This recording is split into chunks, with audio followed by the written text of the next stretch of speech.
판지 컷아웃으로 가격이 책정된 100명의 사람들을 차트로 그려보았습니다. 대리 지표를 사용하면 이들은 모두 비슷비슷한 평균적인 특성을 가진 것으로 보이고 따라서 평균적인 가격을 받게 됩니다. 평균 가격은 2,348달러로 전국 평균 가격과 거의 비슷합니다. 약간의 차이는 있지만 크지 않습니다. 하지만 텔레메트리로 포착한 실제 운전 습관의 차이는 이 곡선을 훨씬 다르게 보이게 만듭니다. 텔레메트리란 원격 측정 기술을 뜻하는 말로 여기서는 차량의 운행 정보를 원격으로 수집하고 분석하는 기술을 말합니다. 사람들의 운전 방식은 엄청나게 다릅니다. 성별 같은 단순한 정보로는 그 차이를 전혀 잡아낼 수 없습니다. 예를 들어 질이라는 사람은 사실 평균보다 600달러를 더 내야 합니다. 그래프를 보면 그녀의 손에 전화기가 들려있는 게 보입니다. 겉으로 보이는 대리 지표상으로는 좋은 운전자처럼 보일지 몰라도 실제로는 산만한 운전자입니다. 텔레메트리는 이것을 포착하지만 판지 컷아웃 방식은 완전히 놓칩니다. 반면 잭은 젊은 운전자라 대리 지표상으로는 위험해 보일 수 있지만 실제로는 매우 조심성 있는 사람입니다. 잭의 적정 가격은 평균보다 400달러 낮아야 합니다. 기존 업계의 방식은 이 두 가지 경우를 모두 놓치고 있습니다. 비율로 따져보면 운전자의 약 3분의 1은 평균보다 운전을 못합니다. 이들이 다른 사람들의 보험료 혜택을 망치는 주범입니다. 문제는 전통적인 방식으로는 이들을 식별할 수 없다는 것입니다. 그래서 우리는 그들에게도 평균적인 가격을 매깁니다. 질이 레모네이드에 오면 그녀는 우리가 제시하는 가격에 만족하지 못할 것입니다. 그녀는 가이코나 프로그레시브나 스테이트팜에서 받은 견적보다 레모네이드가 20%나 비싸다며 불만 섞인 트윗을 올릴 것입니다. 그리고 그녀의 말이 맞습니다. 우리는 그녀가 평균보다 더 위험한 운전자라는 것을 식별해냈기 때문입니다. 그녀는 다른 곳에서 평균으로 잘못 책정된 싼 가격을 받는 편이 낫습니다. 잘 가세요, 질. 이것은 우리 경쟁사들에게 역선택으로 나타날 것입니다. 역선택이란 보험회사 입장에서 사고 위험이 높은 가입자가 많이 들어오고 위험이 낮은 우량 가입자는 빠져나가는 안 좋은 상황을 말합니다. 반면 잭은 다수를 차지하는 거대한 집단 중 한 명입니다. 사실 잭과 같은 사람들이 전체의 3분의 1을 차지하며 나머지 3분의 1을 위해 비용을 보조해주고 있는 셈입니다. 다시 말하지만 기존 보험사들은 이들을 식별하지 못합니다.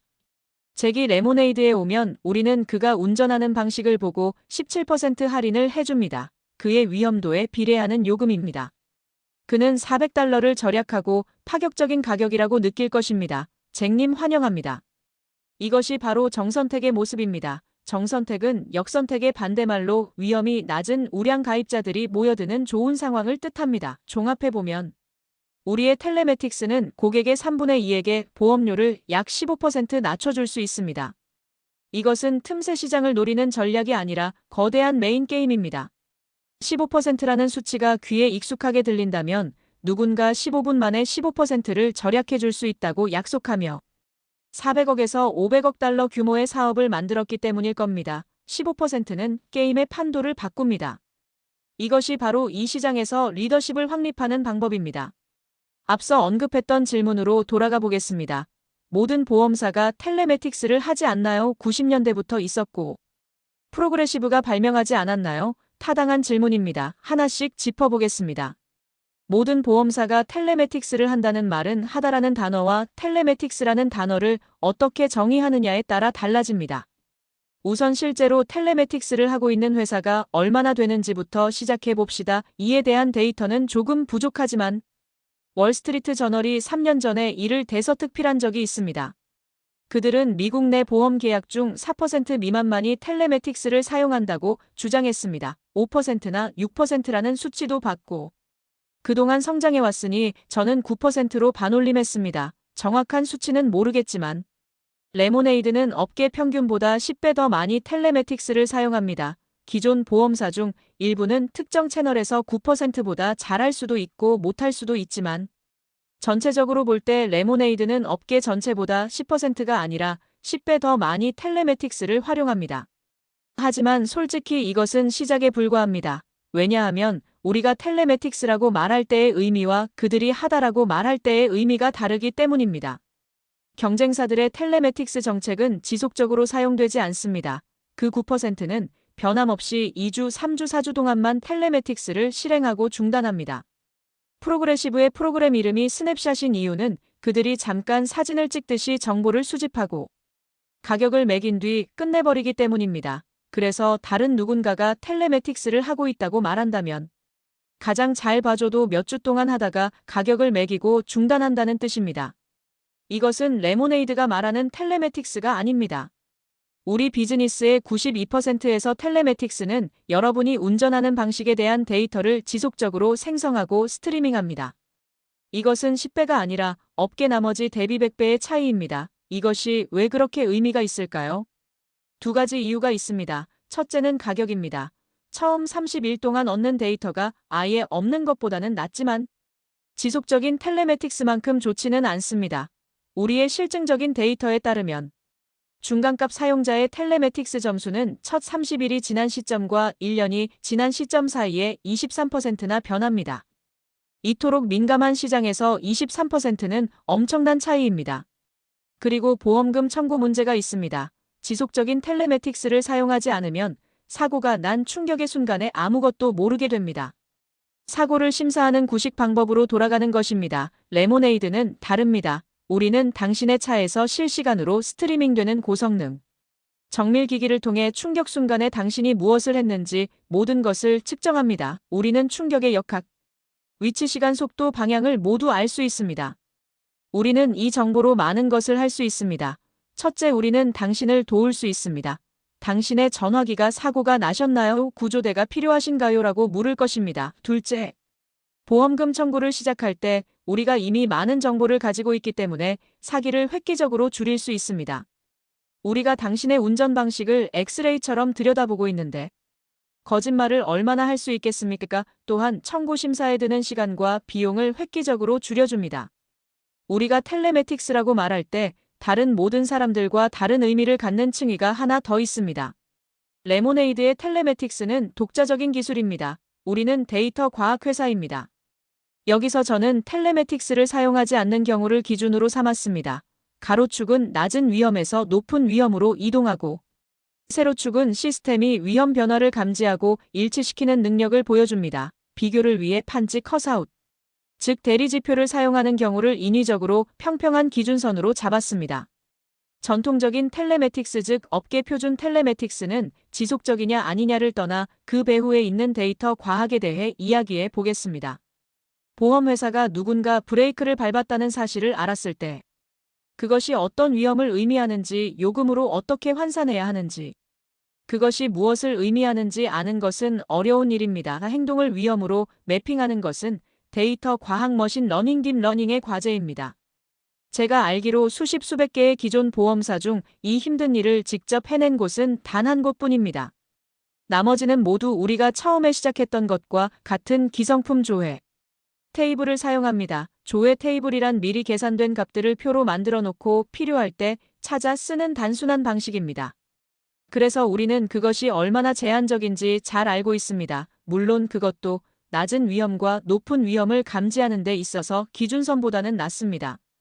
하지만 그 위에 레모네이드만의 텔레매틱스를 실제 비율로 그려보겠습니다. 극적으로 다릅니다. 우리는 똑같이 텔레매틱스라는 단어를 사용하지만 상당히 다른 것을 의미합니다. 이것은 단일 통합 시스템을 갖추고 자체 데이터 과학을 사내에 보유하며 핵심 역량을 업계의 나머지처럼 아웃소싱하지 않는 구조에서 탄생한 것입니다. 많은 고객에게 있어서 텔레매틱스를 아예 안 하는 것과 업계 표준 텔레매틱스를 하는 것의 차이는 표준 텔레매틱스와 레모네이드 텔레매틱스 사이의 차이보다 작습니다. 그만큼 차이가 큽니다. 사용량은 10배, 지속적인 사용량은 100배, 그리고 들어오는 모든 데이터의 질적인 도약이 결합된 것입니다. 우리는 메트로마일이 이 분야를 개척했던 2013년부터 축적된 1조 개의 데이터 포인트를 분석해 왔습니다. 우리는 항상 텔레매틱스를 사용하는 것은 아니지만 동일한 철학과 원칙이 레모네이드가 하는 모든 일을 뒷받침합니다. 아디나가 나중에 펫 보험 제품에 대한 예시를 들려줄 것입니다. 제가 자동차 보험 이야기를 뒤로 미룬 것은 분명한 이유가 있었지만 도전에 접근하는 방식이나 파격적인 가격을 제공하겠다는 우리의 결의에 있어서 자동차 보험만 특별히 다른 것은 아닙니다. 제가 이런 식으로 이야기할 때 종종 듣는 우려는 손해율은 어떻게 되나요? 라는 것입니다. 파격적인 가격은 좀 무섭게 들리지 않나요? 손해율이 높아지는 것 아닌가요? 누구나 한 달러를 90센트에 팔면 성장할 수 있습니다. 지금 그런 일이 벌어지고 있는 건가요? 전혀 그렇지 않습니다. 이 질문에 대해 두 가지를 말씀드리고 싶습니다. 이는 제가 오늘 아침 몇 번 반복해서 말씀드릴 정밀함과 자동화라는 두 가지 개념을 중심으로 합니다. 정밀함부터 시작해 봅시다. 정밀함은 제가 방금 텔레매틱스에 대해 이야기했던 것입니다. 동질적인 집단을 구성. 요소별로 정밀하게 감지하고 구별하여 모든 세포를 보고 다르게 판단하고 고유하게 가격을 매기는 능력입니다. 만약 그런 능력이 있어서 가격을 낮춘다면 손해율에는 악영향을 미치지 않습니다. 제가 잭을 위험이 낮은 사람으로 파악하고 그에 비례해 낮은 가격을 책정한다면 손해율은 유지됩니다. 전환율과 유지율이 치솟는 것 외에는 아무것도 변하지 않습니다. 손해율은 상수가 될 것입니다. 아마 더 흥미로운 통찰은 자동화가 작동할 때 일어나는 일일 것입니다. 사람이 아니라 인공지능을 기반으로 회사를 구축하고 무한히 확장할 수 있게 되면 어떤 일이 벌어질까요? 높은 손해율은 물론 나쁜 언더라이팅의 신호일 수 있습니다. 언더라이팅이란 보험사가 가입자의 위험을 심사하여 계약을 인수할지 말지 결정하는 과정을 말합니다. 하지만 높은 손해율은 종종 놀라운 효율성의 확실한 신호일 수도 있습니다. 제가 무슨 말을 하는지 보여드리겠습니다. 여기 두 개의 예시 회사가 있습니다. 하나는 레모네이드이고 다른 하나는 에크미 보험이라고 부르겠습니다. 오른쪽의 에크미 보험은 보험료를 $2,000로 책정하고 있습니다. 자동차든 집이든 상관없습니다. 우리는 15% 더 저렴한 $1,700를 청구합니다. 제 예시에서 우리는 자동화 측면에서 30%의 이점을 가지고 있어서 비용 구조가 그만큼 더 효율적입니다. 예시지만 꽤 합리적인 가정이라고 생각합니다. 여기서 저는 손실액을 동일하게 설정했습니다. 앞서 위험을 감지하는 능력에 대해 말했던 것과는 다른 요점입니다. 여기서는 두 회사가 동일한 위험을 인수하고 있습니다. 두 회사 모두 보험금으로 $1,050를 지급해야 하는 위험을 인수한 것입니다. 하자. 손해율이 어떻게 되는지 보십시오. 레모네이드의 손해율은 제 예시에서 70%이고 에크미 보험은 63%입니다. 만약 여러분이 이 렌즈를 통해서만 우리 같은 회사를 바라본다면 상당히 실망하실 겁니다. 이 지표로만 보면 우리의 단위 경제가 에크미 보험보다 나빠 보입니다. 단위 경제란 제품이나 서비스 한 단위당 발생하는 수익과 비용을 분석하는 것을 말합니다. 우리는 더 높은 손해율을 가지고 있으니까요. 합산 비율을 봐도 동일합니다. 합산 비율은 손해율과 사업 비율을 합친 것으로 100%가 넘으면 보험 영업에서 적자가 난다는 뜻입니다. 기껏해야 업계의 나머지 수준과 비슷하다고 말할 수 있겠죠. 하지만 여러분 그것은 매우 오해의 소지가 있는 결론입니다. 손해율과 같은 단위. 경제지표는 전체 그림의 일부만 보여줍니다. 우리가 업계 나머지보다 15% 더 저렴하게 가격을 책정하면서도 동일한 순마진을 낼 수 있다면 이것은 로켓에 올라탄 회사입니다. 그 15%가 여러분을 $500억 규모의 비즈니스로 만들어줄 수 있습니다. 오른쪽 회사는 업계의 나머지 사람들이 알지 못하는 성장. 역학 전환 역학 유지 역학을 갖게 될 것입니다. 여러분이 투자자로서 이 두 회사 중 어디에 투자할지 선택해야 한다면 10번 중 10번은 제 예시에서 손해율이 가장 나쁜 회사에 투자하고 싶을 것입니다. 평균을 조심하십시오. 특히 우리가 가격을 낮출 때는 더욱 그렇습니다. 손해율에만 독점적으로 혹은 주로 집착하지 말고 돈의 흐름을 따르고 총이익을 따르고 기계가 만들어내는 총이익 성장을 보십시오.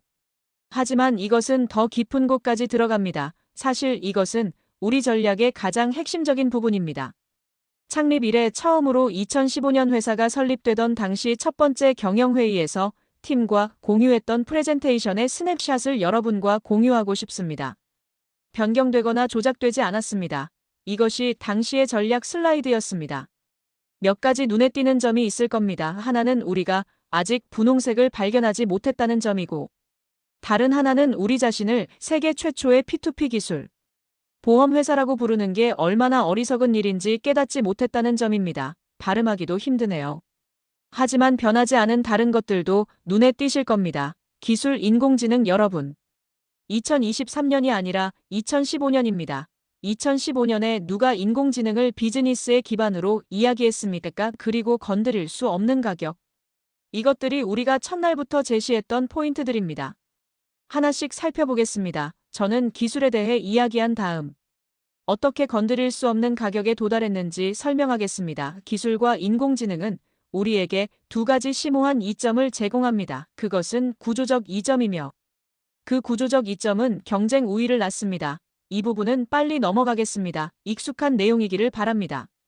구조적 이점은 우리가 기술 회사로 구축되었다는 것입니다.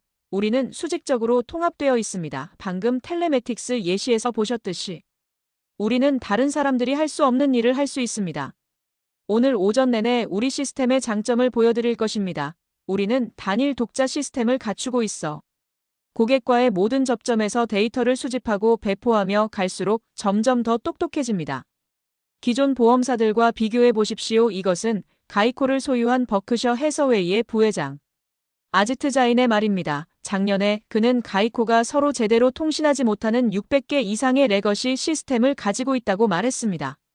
이것이 구조적 이점입니다. 수십 년 된 고고학적 지층처럼 서로 일치하지도 않는 시스템들을 겹겹이 쌓아 올린 것이 아니라 처음부터 자체 기술로 회사를 구축한 것 말입니다. 그런 방식으로 회사를 만들었다면 인공지능 시대에 얼마나 경쟁할 수 있을까요? 가이코는 이 분야에서 꽤 좋은 회사 중 하나로 간주되는데도 말입니다. 하지만 이것은 차이를 만드는 구별점입니다. 왜냐하면 보험에서 중요한 두 가지 핵심 단어로 돌아가기 때문입니다. 보험에서는 정밀함과 자동화. 두 가지가 중요합니다. 정밀함은 빅데이터 머신 러닝 딥러닝을 사용하여 누구보다 더 잘 위험을 정량화하고 손해율을 지배하는 능력입니다. 손해율이 이 수준이든 저 수준이든 최적이라고 판단되는 지점에서 손해율을 소유하는 것, 그것이 정밀함이며 기술은 그 어떤 것보다 그것을 잘 해냅니다. 그리고 자동화는 물론 기술에 관한 것입니다. 자동화는 3초 만에 보험금을 지급하고 모든 것을 즉시 처리하며 서류 작업이 없는 경험으로 소비자를 기쁘게 합니다. 이는 브랜드 가치를 높이고 고객 획득 비용을 낮추며 서비스 비용을 획기적으로 줄여줍니다. 그것이 바로 손해율이고 비용 비율이며 보험의 모든 것입니다. 기술은 보험에서 중요한 두 가지 요소에서 심오한 경쟁 우위로 나타나는 구조적 이점입니다. 그렇다고 해서 우리가 그 이점을 반드시 건드릴 수 없는 가격으로 환전해야 하는 것은 아닙니다. 그것은 선택입니다. 설명해 드리겠습니다. 앞서 에크미 보험은 $2,000를 청구하고 우리는 더 효율적이기 때문에 $1,700를 청구하는 예를 들었습니다. 우리는 꼭 그렇게 할 필요가 없습니다. 우리도 똑같이 $2,000를 청구하고 비슷한 성장률을 얻으면서 마진이 아주 높은 비즈니스를 할 수도 있습니다. 우리의 기술적 이점을 마진으로 현금화할 것인지 성장으로 현금화할 것인지는 선택입니다. 그리고 우리는 성장에 편향되어 있습니다. 그 이유를 설명하겠습니다. 이익 프론티어를 그려볼 수 있습니다. 마진 대 성장입니다. 마진을 줄이고 박리담회로 갈 수도 있습니다. 이 선을 따라 어디에 있든 동일한 양의 이익을 창출할 수 있는 잠재력이 있습니다. 가격 X에서의 이익풀이 이만큼이고 이제 유명해진 15% 할인을 제공했을 때의 이익풀이 이만큼이라고 하면 놀랍게도 그 둘은 동일합니다. 이것이 이익 프론티어의 본질입니다. 따라서 주어진 규모에서 우리는 박리담회로 하든 마진을 높이든 진심으로 무관심합니다. 결과는 매우 비슷해 보일 것입니다. 하지만 특정 규모에서는 그렇다 쳐도 우리는 규모 자체에 대해서는 무관심하지 않습니다. 우리가 사업을 확장함에 따라 이익 프론티어 자체가 이동합니다. 규모가 X일 때의 잠재적 이익이 저기였다면 EX일 때의 잠재적 이익은 여기입니다. 이 또한 우리가 기술 회사라는 점, 우리의 DNA 자체가 기술이라는 점에서 비롯됩니다. 전통적인 비즈니스와 전통적인 아키텍처는 규모의 경제를 누리지만 그 효과는 체감합니다. 규모의 경제란 생산량이 늘어날수록 단위당 비용이 줄어드는 현상을 말하는데 체감한다는 것은 그 효과가 점점 줄어든다는 뜻입니다. 어느 정도 규모가 되면 추가적인 확장의 이점을 거의 느낄 수 없게 됩니다. 우리 같은 기술 회사는 반대의 역학을 가지고 있습니다. 우리에게는 규모가 커질수록 효율성 수익과 절감 효과가 가속화됩니다. 줄어드는 것이 아닙니다. 우리가 더 많이 성장할수록 한계 수익성은 더 높아질 것입니다. 그래서 우리는 장기적인 관점에서 계획하고 있고 시간이 지남에 따라 최대의 이익을 목표로 하며 기업 가치를 극대화하기 위해 성장에 편향된 선택을 하는 것입니다. 비즈니스의 총이익을 지속적으로 늘릴 수 있는 수준에 도달하기 위해서입니다. 이 모든 점들을 연결하여 하나의 이미지로 정리해 보겠습니다. 여러분의 머릿속에 이 모든 내용이 하나로 합쳐지기를 바랍니다. 레모네이드는 보험 분야의 기술 리더입니다. 이것은 논쟁의 여지가 없는 사실이라고 생각합니다. 기술은 정밀함과 자동화라는 두 가지를 낳습니다. 그리고 우리는 이 두 가지 모두에서 리더가 되는 길을 잘 가고 있다고 믿습니다. 기술적 리더라는 직접적인 결과로 우리는 그것을 가격 리더십으로 현금화하기로 선택했습니다. 가격 리더십은 성장 리더십을 낳을 것이고 궁극적으로 우리가 얻을 수 있는 가장 큰 이익풀을 산출할 것입니다. 이것이 요컨대 우리의 전략입니다.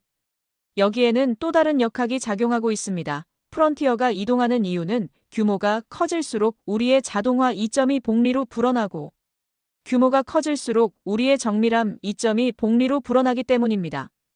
우리가 비즈니스를 관리하는 능력이 점점 더 정교해지기 때문입니다. 여러분은 우리의 창립 전략을 보셨습니다. 오늘 우리를 현금 흐름, 흑자로 이끈 것은 바로 그 전략과 그 전략에 충실했던 것입니다. 2026년 에비타 흑자 2027년 순이익. 그리고 머지않아 막대한 이익을 가져다 줄 것도 바로 그 동일한 전략입니다. 우리를 10배 성장으로 추진하고 있는 것도 그것이며 우리가 10배 성장했을 때 다시 또 10배 성장하도록 추진할 것도 바로 그것입니다. 오늘 아침이 끝날 때쯤이면 여러분도 이 제안이 투자할 만한 가치가 있다고 느끼시길 바랍니다. 감사합니다. 감사합니다. 다음 발표자들을 소개해 드리겠습니다. 제가 말씀드린 기하학으로 돌아가서 소개해 드리겠습니다. 사업 성장과 운영 확장 말이죠. 원하신다면 이 두 가지를 우리 조직의 두 리더와 연결할 수 있습니다. 사업 성장은 최고 비즈니스 책임자인 마야가, 운영 확장은 최고 운영 책임자인 아디나가 맡고 있습니다. 그들의 발표를 연이어 들으시게 될 것입니다.